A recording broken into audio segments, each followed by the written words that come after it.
welcome back to DJ's Darkside. Tonight we're going to be reading one called August Heat by W.F. Harvey.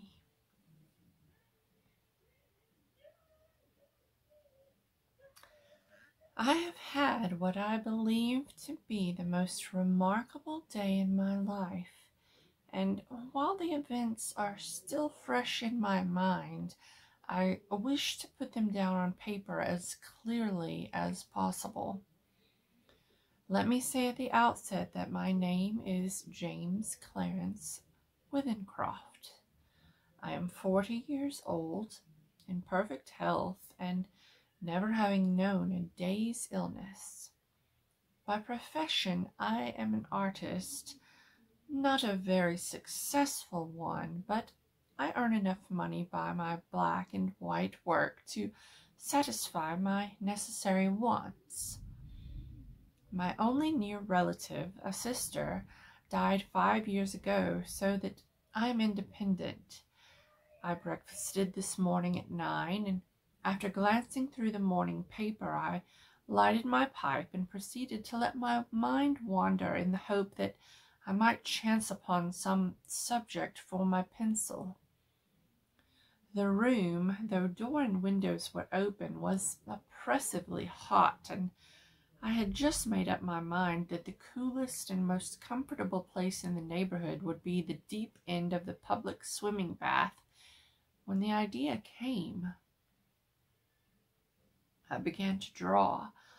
So intent was I on my work that I left my lunch untouched, only stopping work when the clock of St. Jude struck 4.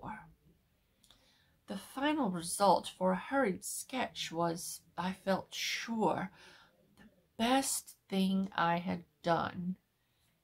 It showed a criminal in the dock immediately after the judge had pronounced sentence.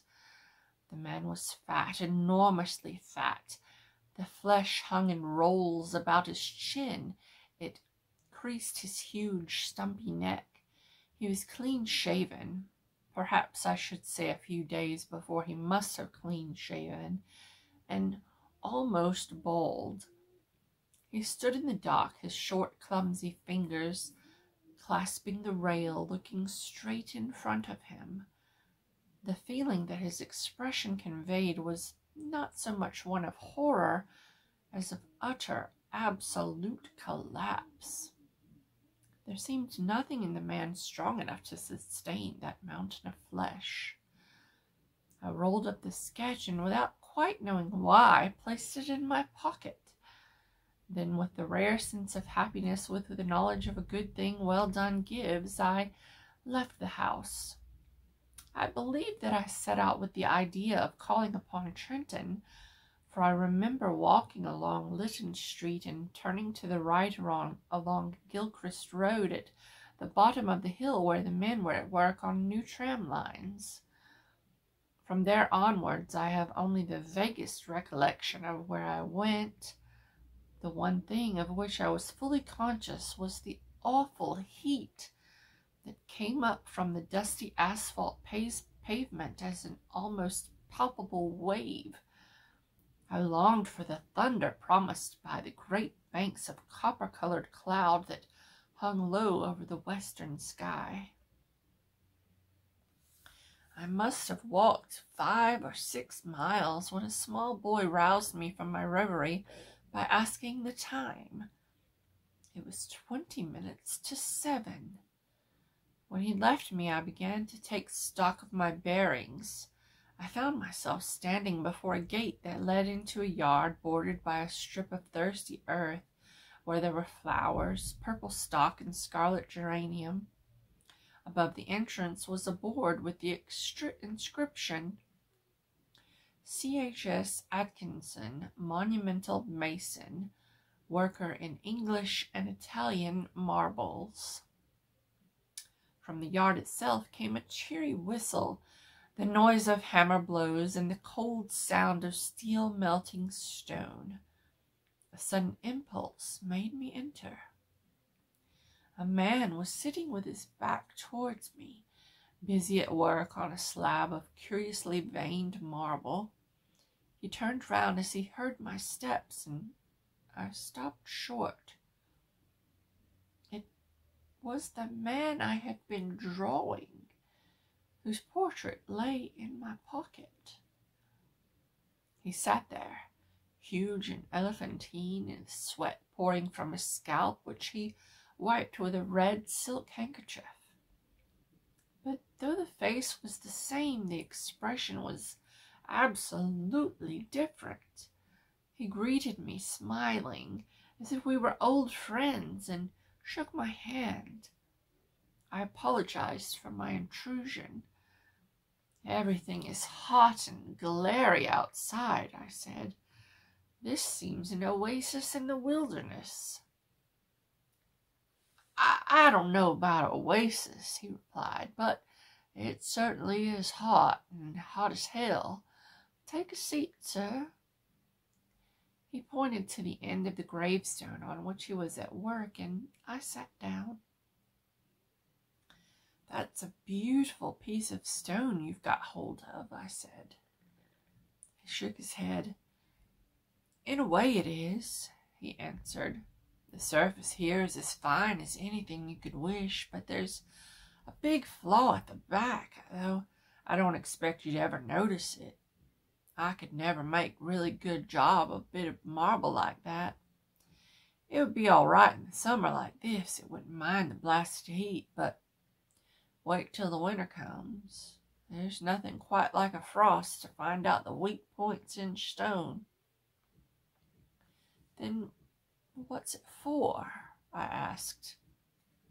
The man burst out laughing. "You'd hardly believe me if I was to tell you it's for an exhibition, but it's the truth. Artists have exhibitions, so do grocers and butchers, and we have them too. All the latest little things in headstones, you know." He went on to talk of marbles, and which sort best withstood wind and rain, and which were easiest to work, and then of his garden, and a new sort of carnation he had bought, and at the end of every other minute he would drop his tools, wipe his shining head, and curse the heat. I said little, for I felt uneasy. There was something unnatural, uncanny in meeting this man. I tried at first to persuade myself that I had seen him before, that his face, unknown to me, had found a place in some out-of-the-way corner of my memory, but I knew that I was practicing little more than a plausible piece of self-deception. Mr. Atkinson finished his work, spat on the ground, and got up with a sigh of relief. "There, what do you think of that?" he said, with an air of evident pride. The inscription which I read for the first time was this: "Sacred to the memory of James Clarence Withencroft, born January 18th, 1860. He passed away very suddenly on August 20th, 1900. In the midst of life we are in depth." For some time I sat in silence. Then a cold shudder ran down my spine. I asked him where he had seen the name. "Oh, I didn't see it anywhere," replied Mr. Atkinson. "I wanted some name, and I put down the first that came to my head. Why'd you want to know?" "It's a strange coincidence, but it happens to be mine." He gave a long, low whistle. "And the dates?" "I can only answer for one of them, and that's correct." "It's a rum go," he said. But he knew less than I did. I told him of my morning's work. I took the sketch from my pocket and showed it to him. As he looked, the expression on his face altered until it became more and more like the one that I had drawn. And it was only the day before yesterday, he said, that I told Maria that there was no such thing as ghosts. Neither of us had seen a ghost, but I knew what he meant. You probably heard my name, I said, and you must have seen me somewhere and have forgotten it. Were you at Clacton-on-Sea last July? I had never been to Clacton in my entire life. We were silent for some time. We were both looking at the same thing, the 2 dates on the gravestone, and one was right. Come inside and have some supper, said Mr. Atkinson. His wife was a cheerful little woman with the flaky red cheeks of the country bred. Her husband introduced me as a friend of his who was an artist. The result was unfortunate, for after the sardines and watercress had been removed, she brought out a Bible, and I had to sit and express my admiration for nearly half an hour. I went outside and found Atkinson sitting on the gravestone smoking.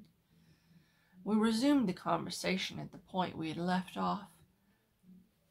You must excuse my asking, I said, but do you know of anything you've done for which you could be put on trial? He shook his head. I'm not bankrupt. Business is prosperous enough. 3 years ago I gave turkeys to some of the guardians at Christmas, but that's all I can think of, and they were small ones too, he added as an afterthought. He got up, fetched a can from the porch, and began to water the flowers. Twice a day regular in hot weather, he said, and then the heat sometimes gets the better of the delicate ones. Ferns, good Lord, they could never stand it. Where do you live? I told him my address. It would take an hour's quick walk to get back home. It's like this, he said. We'll look at the matter straight. If you go back home tonight, you take your chance of accidents. A cart may run you over, and there's always banana skins and orange peel, and say nothing of falling ladders. He spoke of the improbable with an intense seriousness that would have been laughable 6 hours before, but I did not laugh. The best thing we can do, he continued, is for you to stay here till 12 o'clock. We'll go upstairs and smoke. It may be cooler inside. To my surprise, I agreed. We are sitting now in a long, low room beneath the eaves. Atkinson has sent his wife to bed. He himself is busy sharpening some tools in a little oil stone, smoking one of my cigars the while. The air seems charged with thunder. I am writing this at a shaky table before the open window. The leg is cracked, and Atkinson, who seems a handyman with his tools, is going to mend it as soon as he's finished putting an edge on his chisel. It is after 11 now. I shall be gone in less than an hour. But the heat is stifling. It's enough to send a man mad.